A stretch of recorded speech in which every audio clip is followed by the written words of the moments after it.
የነጻነት ባሮች ክፍል 48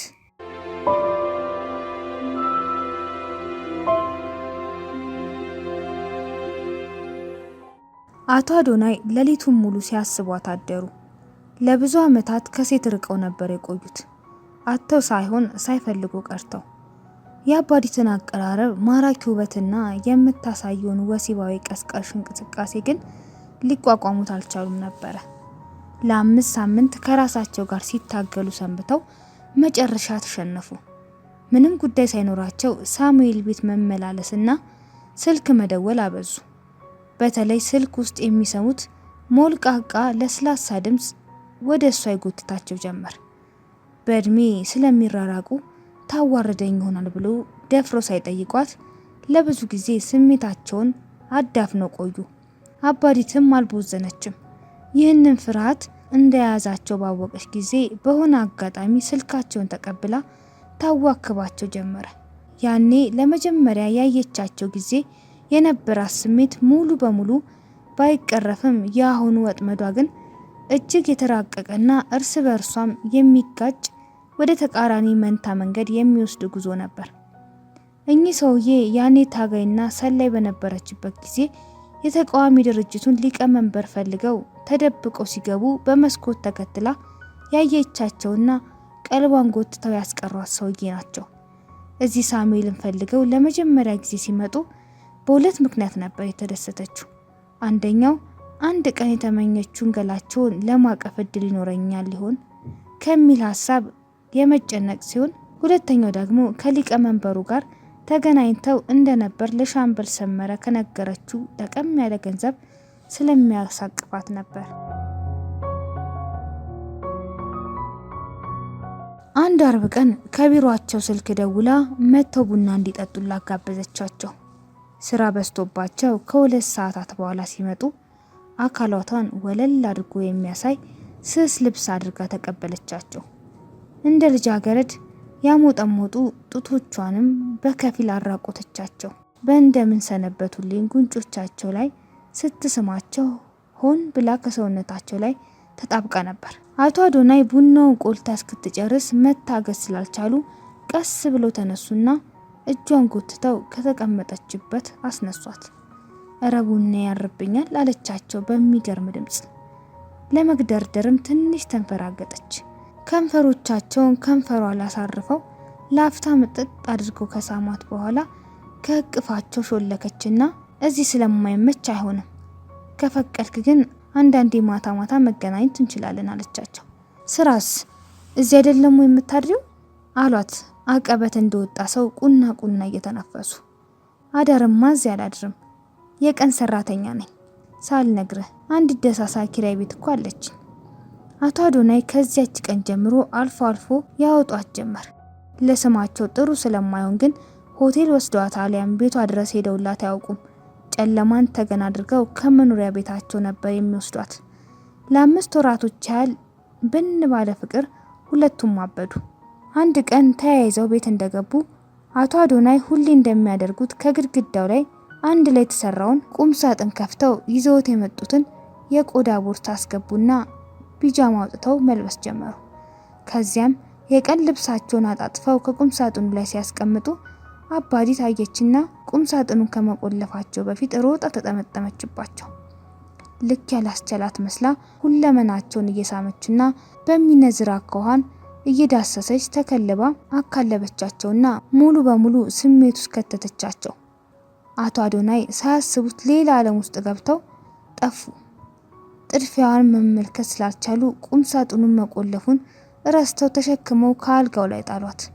ዝልፍልፍ ብለው እስኪ ወርቁ ድረስ አንዴ ከስር አንዴ ከላይ የሆነች ንጣ ነጣ ደከመቻቸው። አይተውት የማያውቁትን ድንቅ ወሲብ አሰራቻቸው። እናም ድብን ያለ እንቅልፍ እስኪ ይዛቸው ጠበቀችና ቦምብን ቢፈነዳ እንደማይሰሙ አረጋግጣ ከአልጋው ላይ ወረደች። የልቧ ምት እየተጣደፈ ላባ በማጅራቷ ግንዷ እየተንቆረቆረ ቁም ሳጥኑን በረበረችው። ከዚያ ሁላ የወረቀት ክምር ውስጥ ግን ምንም ጠቃሚ ነገር አላገኘችም። በምንኛ እንደተጻፈ ምንም የማያስታውቅ አንድ ወረቀት ብቻ ነበር ቀልቧን የሳበው። ለማንኛውም ጥሩ መረጃ ይዞ ስለሚሆን ቢይዘው ይሻላል ብላ አጣጥፋ ከቦርሳ ውስጥ ጨመረችው። ከዚያም ሌላውን እንደነበር አስተካክላ እንዳወራረዷ በቀስታ ተመልሳ ካጠገባቸው ተኛች። ይህ ሁሉ ለማድረግ የወሰደባት ጊዜ ከ15 ደቂቃ አይበልጥም ነበር። በማግስቱ እየሮጠች ሄዳ ለሻምበል ሰመረ ሰጠችው። ምናልባት ከጠቀመ ብዬ ነው ያመጣሁት አለችው። በጣም የማመሰግን ሻቢ። ግን ምንድነው? በኮድ የተጻፈ መልእክት ነው፣ ጠቃሚ ሳይሆን አይቀርም። እሱም ወዲያውኑ ሄዶ ለፕሬዝዳንቱ አስረከባቸው። የኦፕሬሽኑን ሚስጥር የያዘ ወረቀት ነበረ።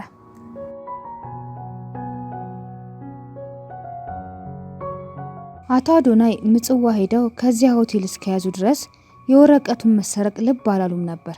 ምክንያቱም ወረቀቱ ከተሰረቀ በኋላ በሰላም የቆዩት ለ2 ቀናት ብቻ ነበርና። ግቢው ጭር ብሏል። ሰላም የሰፈነበት ይመስላል። የሰርቀ ባለቤት ትብለጽ ግን ክፉኛ ተረብሻለች። በጽጌረዳ አበቦች፣ በዘንባባ ዛፎችና በእጽዋት ዝማሬ፣ በአዋፋት ዝማሬ ምድራዊ ገነት መስሎ የተንጠለለው ሰፊ ግቢ በዛሬው ዕለት ሰላም ሊያጎናጽፋቸው አልቻለም። የምሳ ሰዓት በመድረሱ ከሰራተኛዋ ጋር ጓዳ ለጓዳ ብትንጎዳጎድም ልቡ ያለው ግን ከሽንት ቤቱ ቀጥሎ ካለው ባኞ ቤት ውስጥ ነው። ምንም እንኳን ሳሙኤል በሲሚንቶ ከተለበሰው የልብስ ማንጠልጠያ ጠንካራ ቋሚ ብረት ላይ በካቴና የታሰረ ቢሆንም በሆነ ምታት ከታሰረበት አምልጦ የሚሰወር እየመሰላት በስጋት ተውጣለች። ጉድ እንዳይሰራትን ፈርታለች። ለዚህም ይመስላል መኖሩን ለማረጋገጥ እግሯ እስኪቀጥን ድረስ በየ5 ደቂቃው እሱ ጋር ስትመላለስ ያረፈደችው። ሳሙኤል ከአንድም 3 ፍቺኝ ብሎ ተማጽኗታል። ያ ጀግናው፣ ያ ቆፍጣናው ተስፋ ቆርጦ ሲለማመጣት፣ ሲማጸናት፣ የእርዳታ እጁን እንድትዘረጋለት ሲለምናት ሆዷ ቢንቦጫቦጭላትም ምንም ልታደርገው አልቻለችም። ጉዳዩ የባሏ ጥብቅ ጉዳይ ባይሆን ኖሮ በሳሙኤል የሚጨክን አንጀት ጭራሽ ባልኖራት ነበር። ይህ ባይሆንና እንዲህ ኩርምትምት ብሎ ታስሮ ብታገኘው አይከፍሉ መስዋዕትነትን ከፍላ ነፃ በወጣችሁ ነበር። ሳሙኤል ለሷ ከማንም በላይ እጹብ ድንቅ የሆነ ሰው ነውና ለብዙ ዓመታት ስታደንቀው ኖራለች። በአንድ ወቅት በጀግንነቱና በደፋርነቱ ተማርካ በፍቅሩ ሞታለት እንደነበር አዘነጋው። ለዓላማው ሟች የሆነ ሰው ከልብ ትወዳለች። እንደ ሳሙኤል ያለ ጀግና በአንድ ክፍለ ዘመን ውስጥ አንድ ጊዜ ብቻ የሚወለድ እንደመሆኑ የግሏ ለማድረግ በብርቱ ተሯሩጣ ነበር።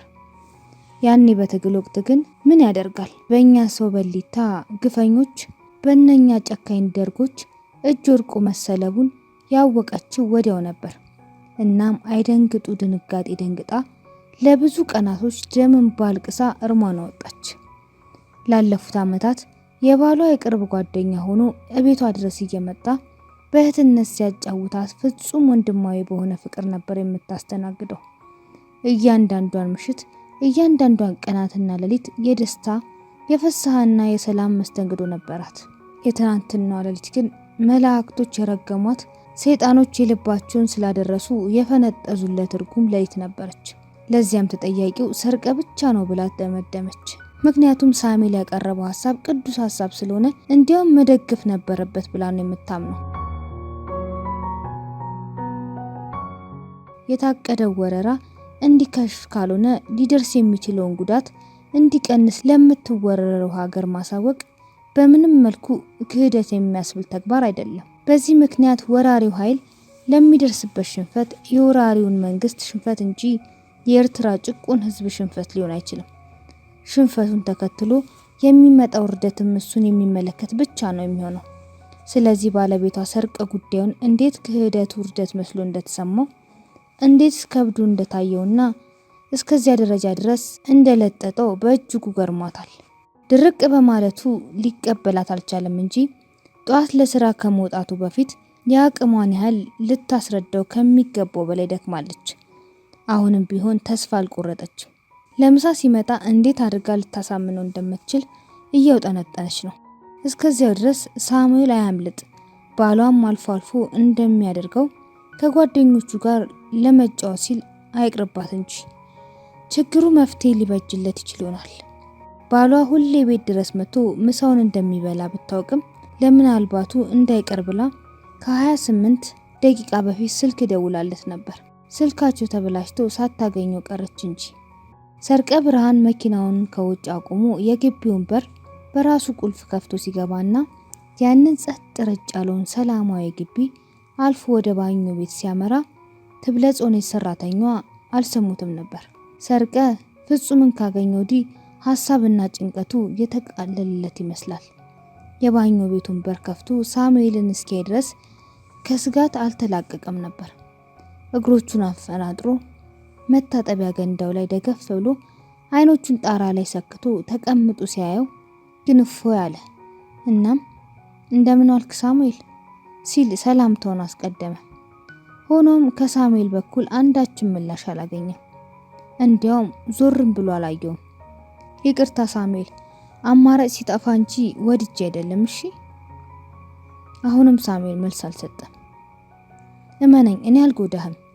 ዛሬም ነገም ለማንም ጠላት አሳልፌ የማልሰጥ የጥንቱ የጠዋቱ ታማኝ ወዳጄ ነህ። እኔን አምነህ እንደመጣ ሁሉ እኔም ላንተ አሁንም ታማኝ ነኝ። አይኖቹን ጣራ ላይ እንደሰካ ዝም አለ ሳሙኤል። ያንተ ችግር የኔም ችግር ነው። አንተ በዚህ ሁኔታ ውስጥ ወድቀህ እያለ እጄን አጣጥፌ የምቀመጥ ሰው አይደለሁም። ሳሙኤል፣ መንግስት እኮ እየተተናኮለህ ነው። ስጋህን ቦጭቆ ለአሞራ ከመስጠት እንደማይመለስ ደግሞ ታውቃለህ። ስለዚህ አንተም ማሸሽ ተቀዳሚ ተግባሬ መሆኑን አምኜበታለሁ።